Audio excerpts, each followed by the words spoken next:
Friend, स्वागत है आप सभी का इस वीडियो में। और आज मैं आपको बताने वाली हूँ कैसे आप यहाँ पर बैटरी परसेंटेज को शो करेंगे। ये हैं एलजी के मोबाइल में। फिर करने से पहले एक बार और कहना चाहूँगा, वीडियो को लाइक शेयर एंड सब्सक्राइब करना, घंटी का ऑप्शन पे क्लिक करना ताकि हमारी नेक्स्ट आने वाली वीडियो का नोटिफिकेशंस आपको मिलता रहे। इसके लिए आपको यहाँ सेटिंग पर क्लिक करना है।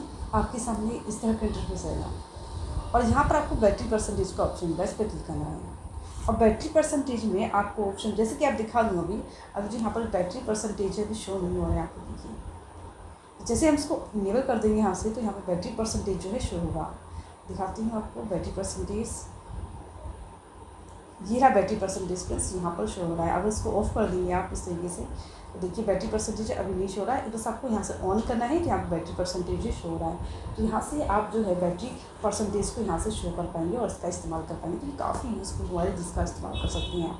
अगर आपको वीडियो अच्छा लगा है तो लाइक शेयर एंड सब्सक्राइब करना, घंटी का ऑप्शन पे क्लिक करना ताकि हमारी नेक्स्ट टाइम वाली वीडियो का नोटिफिकेशन आपको मिलता है। बस नेक्स्ट वीडियो में एक इंटरव्यू के साथ, तब तक नमस्कार।